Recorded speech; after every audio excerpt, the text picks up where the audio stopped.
আসসালামু আলাইকুম। আল্লাহ অতি পবিত্র অতি মহান, সমস্ত প্রশংসা একমাত্র আল্লাহ তাআলার জন্য, যিনি বিশ্বজগতের রব। বীজগণিত সেকেন্ড ট্রিটমেন্টের মাধ্যমে আমি এই ক্লাসটা সম্পূর্ণ করার ইচ্ছা ছিল, কিন্তু সেকেন্ড ট্রিটমেন্টের মাধ্যমে এই ক্লাসটা আমি সম্পূর্ণ করতে পারিনি। বলেছিলাম যে থার্ড ট্রিটমেন্টের মাধ্যমে এই ক্লাসটা সম্পূর্ণ করব। তো একটা বিষয় আমি মেসেজ দিয়েছিলাম, সেটা আসলে কি, সেটা বলেছিলাম যে এখানে আছে x cube plus one by x cube, আবার এখানে আছে x to the power five plus one by x to the power five, আবার এখানে কি আছে x to the power six plus one by x to the power six. তো আবার এই পাশে কি আছে x to the power seven minus one by x to the power seven. আমরা যদি একটি মাত্র কৌশল অবলম্বন করি বা একটি মাত্র সিস্টেমে আমরা যদি এই ম্যাথটা করি, তাহলে এখানে যা আছে আপনি সব পারবেন। এখানে যদি এক্স এর উপরে 1000ও থাকে, তাও কিন্তু আপনি কি করবেন, আপনি ম্যাথটা পারবেন। কিন্তু যদি আপনি মুখস্থ একটা সিস্টেম আছে, সেই সিস্টেমের মাধ্যমে যদি আপনি ম্যাথটা করেন, তাহলে কিন্তু আপনি শুধুমাত্র x to the power five plus one by x to the power five এর ম্যাথই পারবেন, তাছাড়া কিন্তু আপনি পারবেন না। এখন আপনার ইচ্ছা আপনি কি করবেন, তাহলে সেই কৌশলটা কি বা সেই সিস্টেমটা কি, সেইটা নিয়ে আমি আপনাকে দেখাই। প্রথমে আমরা দেখাই যে কোন সিস্টেমের মাধ্যমে টিচাররা শেখায় মূলত। আমিও মাঝে মধ্যে শিখাই, যারা হচ্ছে মনে করেন যে যেসব স্টুডেন্ট চলে না বা নেওয়ার ক্ষমতা কম, তাদেরকে আমিও এই সিস্টেমটা শেখাই। ওকে, তো আমরা একটু ভালো করে ফোকাস করি। আমরা প্রথমে এইটা করব। তাই এখানে উদ্দীপক হিসেবে কি দেয়া আছে, উদ্দীপকে দেয়া আছে x plus one by x সমান সমান কি আছে, থ্রি আছে। তাহলে আমরা সেটা অনুযায়ী একটু কাজ করি। তাহলে x plus one by x সমান সমান এখানে কি দেয়া আছে, থ্রি দেয়া আছে। তার আগে আমরা একটা কাজ করতে পারি, সেটা হলো যে যে এইটা করার ক্ষেত্রে টিচাররা বলে দেয়, অনেক শিক্ষকরা কি করে দেয়, বলে দেয়, কি বলে দেয়, যে তুমি এটা মুখস্থ রাখবা। কোনটা মুখস্থ রাখবা, এইটা। সেটা কি, x square plus one by x square, x cube plus one by x cube minus x plus one by x. তো এইটা বলে দেয় যে এই ফর্মুলাটা তুমি মুখস্থ করে রাখলে তোমার এই সিস্টেমে হয়ে যাবে। অর্থাৎ x to the power five plus one by x to the power five এর ক্ষেত্রে এই ফর্মুলাটা ইউজ করে, এর ক্ষেত্রে এই ফর্মুলাটা কি করে, এই নিয়মটা ইউজ করে। তা এখন আমার ক্ষেত্রে তা না। আমার ক্ষেত্রে বিষয়টা হলো যে আমি স্টুডেন্টদের একটা মাত্র সিস্টেম শেখাবো, যার ফলশ্রুতিতে সে এখানে যদি এখন যদি স্টুডেন্টকে বলা হয় যে স্টুডেন্ট এই কৌশলটা অবলম্বন করে করবে, তার ক্ষেত্রে মাইনাসের ক্ষেত্রেও কিন্তু আরেকটা মান মুখস্থ করা লাগবে। এই যে x to the power five minus one by x to the power five এর ক্ষেত্রেও কিন্তু আরেকটা সিস্টেমের কৌশলটাও কিন্তু তার কি করা লাগবে, মুখস্থ করা লাগবে। কিন্তু আমরা আমরা কি বলদ যে আমরা এরকম বারবার মুখস্থ করে বেড়াবো? আমরা তো বলদ না। আমরা কি করব, আমরা একটা কাজ করতে পারি। সে কাজটা হলো কি, যে আমরা একটি মাত্র সিস্টেমকে মাথায় রাখবো, যার ফলশ্রুতিতে এখানে কি কি কি কি কি 1000ও আসলে আমরা পারবো। তাহলে এই সিস্টেম আমরা করব না। এই সিস্টেম যেখানেই দেখবো সেটাকে আমরা ডাস্টবিনে ফেলাই দেবো। এখন যে স্টুডেন্ট এই সিস্টেম করেছে, তাকে যদি আপনি x to the power seven plus one by x to the power সেভেনের মানটা বের করতে বলেন, সে পারবে না।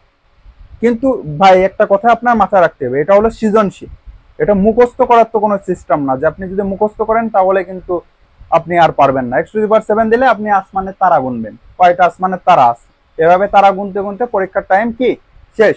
তা বেশি কথা না বলে আমরা কাজের ক্ষেত্রে, অর্থাৎ বৃক্ষ তোমার নাম কি, ফলে পরিচয়, আমরা আগে একটু কাজ করে দেখাই যে আমি কোন সিস্টেমের কথাটা বলতেছিলাম।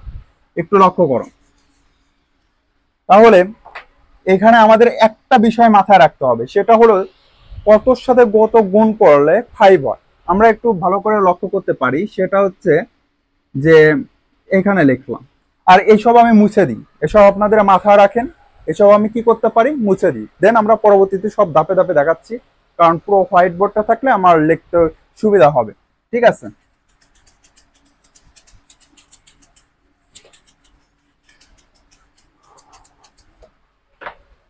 উদ্দীপক কি ছিল, x plus one by x সমান সমান থ্রি।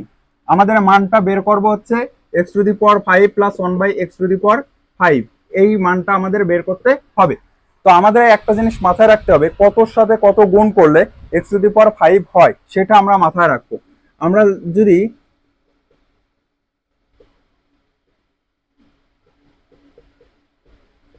অনেকে এই গুণ করতে পারবে না, হ্যাঁ, অনেকে এই গুণ করতে পারবে না। সে যদি এই আমি বলেছি দুর্বল স্টুডেন্টকে আমরা ওই মুখস্থ বিদ্যায় দিয়ে দিই, আচ্ছা তুমি ওই মুখস্থ বিদ্যায় নাও।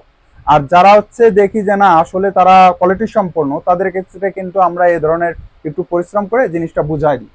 তো তো একটু ভালো করে লক্ষ্য করো, সেটা হলো কি, যে এটার সাথে এটা গুণ করলে কি হবে, এটার সাথে এটা গুণ করলে হবে x⁵, আবার এটার সাথে এটা গুণ করলে আমাদের এখানে যাচ্ছে x² আর নিচে আছে x3 প্লাস, আবার এটার সাথে এটা যদি আমরা গুণ করি x³ x²,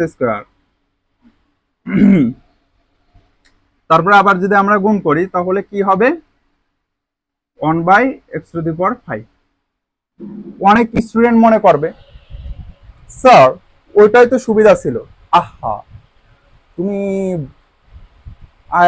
ওইটা সুবিধা ছিল মানে তুমি ওইটা করলে শোনা x⁵ প্লাস 1/x⁵ এর মানটা কিন্তু বের করতে পারবে না। যদি পরীক্ষার সময় এমন দেয় x⁹ প্লাস 1/x⁹, এটা তুমি আর বের করতে পারবে না, তাহলে কি হইলো? হ্যাঁ, তারপরে যদি তুমি চাও না আমি ওইটাই করবো, আচ্ছা করো, করো তুমি ওইটা, আমার কোনো সমস্যা নাই, করবা ওইটা করো। তাই আগে আমরা এটা এদিকে ফোকাস করি, এদিকে আমরা ফোকাস করি। তাহলে এখন আমাদের কাজটা কি, x⁵ প্লাস এটার সাথে যদি আমরা কাটাকাটি করি, অনেকে এই জিনিসটা ক্যালকুলেশনটা বোঝে না। সেই জিনিসটা কি, এখানে x আছে কয়টা, দুটো, আবার এখানে x কয়টা আছে, তিনটা, উপরে x আছে কয়টা, তিনটা, নিচে x আছে কয়টা, দুটো, প্লাস 1/x⁵। তাহলে এখন আমরা দেখতে পারবো যে x x x x কাটা, x⁵ প্লাস 1/x, এখানে x x x x, তাহলে শুধুমাত্র থাকবে x প্লাস 1/x⁵। তাহলে এখন আমরা যদি আরেকটু কাজটা করে নিই, x⁵ plus 1/x⁵ plus x plus 1/x, আমি জাস্ট জিনিসটাকে কি করলাম, সাজায় নিলাম, আমি জাস্ট জিনিসটাকে কি করেছি, সাজায় নিচ্ছি। ওকে, তারপরে আমরা কি করব, এই জিনিসটা আমরা কি পাইছি, আমরা পাইছি যে দুটোর সাথে যদি গুণ করা হয় তাহলে কি পাবো, তাহলে x⁵ প্লাস 1/x⁵ পাওয়া যায়। যদি আমাদের এখানে আরেকটা জিনিস, আরেকটা ম্যাথের ক্ষেত্রে আমরা দেখি, আমরা একটা মাত্র জিনিস ভালোভাবে শেখার চেষ্টা করব, এই গুণটাই হলো মেন বিষয়। আপনি যদি গুণটা ভালো করে শিখতে পারেন তাহলে আপনি প্রত্যেকটা ম্যাথ ইনশাল্লাহ পারবেন, আর আপনাকে কেউ ঠেকাতে পারবে না। তাই আমরা x⁴ প্লাস 1/x⁴ এর মানটা কি করব, বের করা শিখি।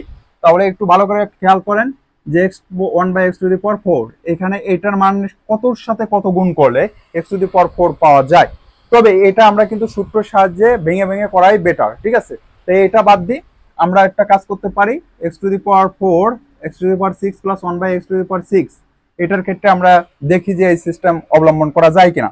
তাহলে প্রথম নম্বর বিষয়টা হলো কতর সাথে কত গুণ করলে x⁶ পাওয়া যাবে। অনেকে গুণই পারে না, তাদের জন্য আগে গুণ শিখেন ভাই, ঠিক আছে। তাহলে দেখেন এখানে কি হচ্ছে, x⁶, উপরে যাচ্ছে x কিউ, আবার এটার সাথে গুণ করলে কি হবে, x কিউ প্লাস 1/x6। একটা যদি আপনাকে আমি শিখাই দিতে পারি তাহলে আপনি কিন্তু সব পারবেন, বারবার বলতেছি, তাই একটু ভালো করে ফোকাস করেন। তাহলে এখন দেখেন কি হচ্ছে, x6 প্লাস 1/x6, এটা কাটা, এটা কাটা, তাহলে শুধুমাত্র থাকবে কি 1 প্লাস 1, তাহলে এখানে থাকতেছে x6 প্লাস 1/x6 সমান সমান কত, 2। তাহলে এখন আমরা দেখতে পারলাম একটা হলো x6 দেখলাম, আর একটা x7 এরটা একটু ট্রাই করি। x7 এরটা আমরা একটু ট্রাই করতে পারি, এটা মুছে দিই। কতর সাথে কত গুণ করলে x7 পাওয়া যায়, তাহলে x7 প্লাস 1/x7, আমরা এটা একটু লক্ষ্য করি, তাহলে x4 প্লাস 1/x4, আর এখানে আছে x3 প্লাস 1/x3, এই দুটার সাথে গুণ করলে আমরা x7 পাবো। দেখবেন x7 প্লাস এখানে কত হচ্ছে, x4 x3 x4 by x7, তাহলে এখানে আছে x7 x প্লাস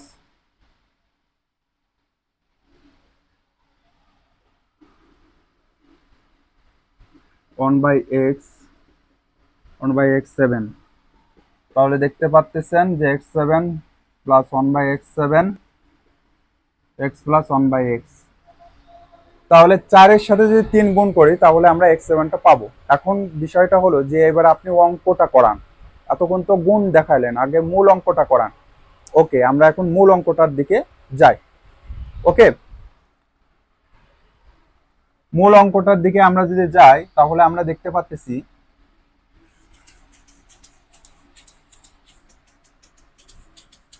সেটা হলো একটা হলো স্কোয়ার আর একটা হলো কিউ। এটা হলো থার্ড ট্রিটমেন্ট ছিল। থার্ড ট্রিটমেন্টের মাধ্যমে আপনাকে আমি দেখালাম যে কোনটার সাথে কোনটা গুণ করতে হবে।